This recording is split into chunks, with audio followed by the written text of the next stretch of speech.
kumpleto na mga sikap. Meron ng mga thermoplastic pavement.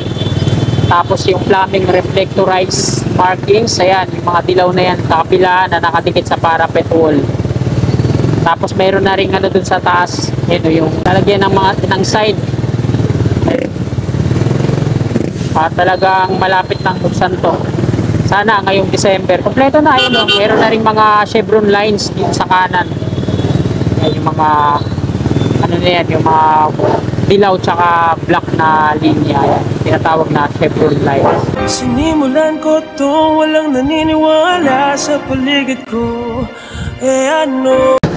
Magandang araw sa inyong lahat mga kababayan. Nandito po tayo sa kaba ng EDSA Southbound at patungo tayo ngayon sa NAIA.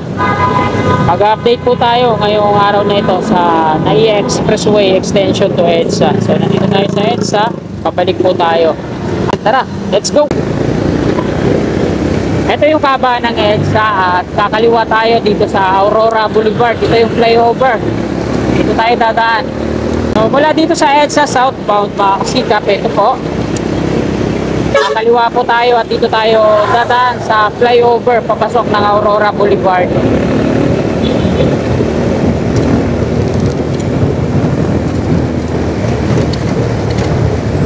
Yan. Ito na yung on-ramp ng flyover patungong Aurora Boulevard. Sa kanan natin yung mga magtutungo naman ng MOA. So itong flyover na to dito sa patungong Aurora Boulevard ay dalawang lane. Medyo malapad siya, no?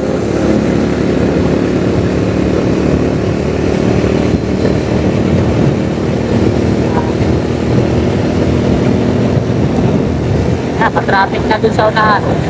May mga pababa dyan sa rampa. Stuck na naman.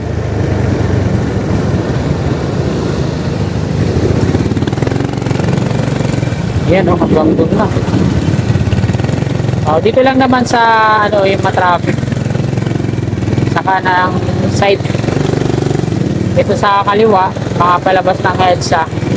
Hindi naman matraffic.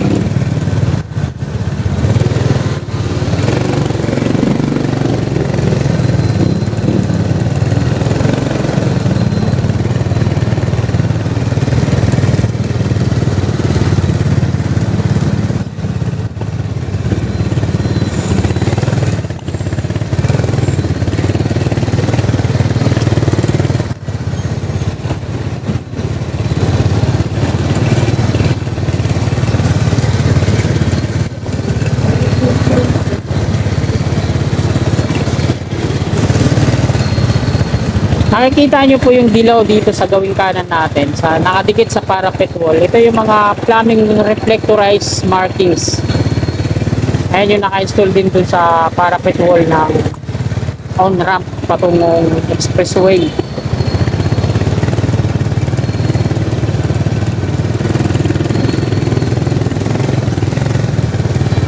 Ito yung barrier sa kaliwa natin. Mula dito sa pababang rampa, konektado na siya, no? At aspaltado, nakapantay na siya dito.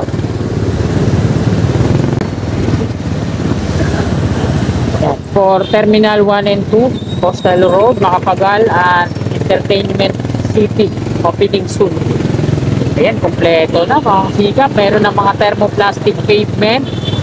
Tapos yung plumbing reflectorized markings, ayan, yung mga dilaw na yan kapila na nakadikit sa parapet wall. Tapos meron na rin ano dun sa taas, ito yung parang welcome, talagyan ng mga ng side. Talagang malapit ng buksan to. Sana ngayong December. Kompleto na yun, no? Meron na rin mga chevron lines dito sa kanan. Ayan, yung mga ano na yan, yung mga dilaw tsaka black na linya. Ayan, tinatawag na chevron lines. Meron ng thermoplastic pavement. Ayan yung mga guhit na yan. Tapos ayan yung mga plumbing reflectorized markings. Ito yung mga dilaw na to na nasa taas ng ano. So hindi na nila lalagyan ng street lamps. Ito na yung ginagawa nila dito sa kaliwa, yung drain pipe. Ayan o. Tingnan natin yung downspout drain pipe niya dito kung buo na. Yun, kompleto na. So malapit na nga magbukas to by December. Ito, di na ata matatapos tong December na to, no? Di na ata matatapos tong December na to, mag-open na to. Kasi ito na lang, yung mga drainage na lang, lagusan na ang tubig mula dito sa downspout niya. Ayan, yan, nasa gilid, oh. Lagyan na ng ano. So ito na lang yung ginagawa nila dito, yung mga downspout drain pipe. Kasi meron na sa taas mga plumbing reflectorized markings at thermoplastic pavement. At nandito na tayo sa tulay ng tramo.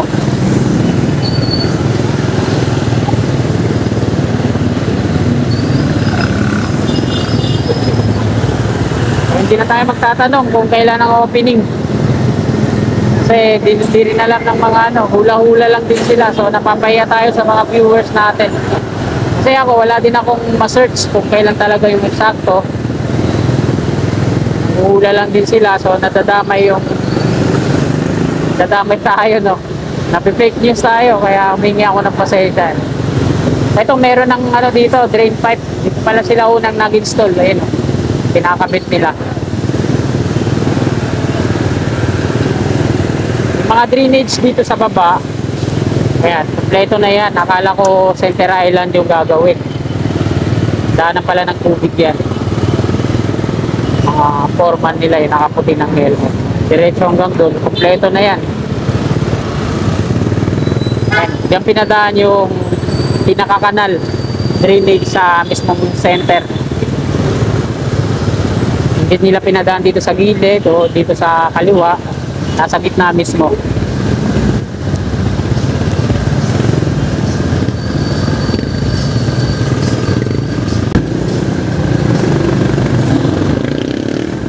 Ito na po yung expressway mga kasikap mula gate 3 hanggang Makapagal po yan. At kakanan tayo dito.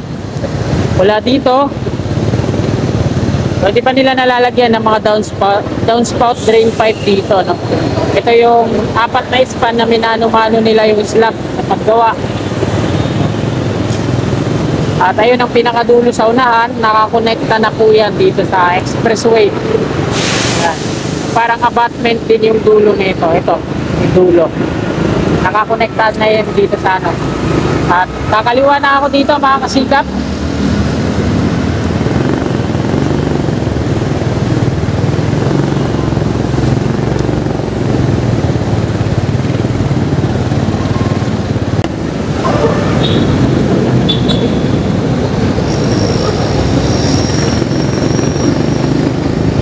Dito naman sa kanan natin, yung construction na ginagawa dito, ito yung pagpapalaki ng mga drainage from round culvert to box culvert. So ito na yung progress nila dito. Lagyan na sila ng mga rebar. Tapos dito naman, hinukayang pa lang nila. Malaki-laki din itong drainage na ginagawa dito. Sa harapan ito ng Philippine Airlines. Sa kanan natin. Nasa Andros Avenue na tayo mga kasikap. At yan mga kasikap, dito na po nagtatapos tong video na to. Don't forget to like at sa mga kasikap natin na di pa po nakakapag-subscribe, willing po kayo na suporta sa akin. Click lang natin subscribe button dyan sa baba yung katabi. Lagi po tayo mag-iingat. God bless po sa ating lahat. You're my angel, angel baby, angel.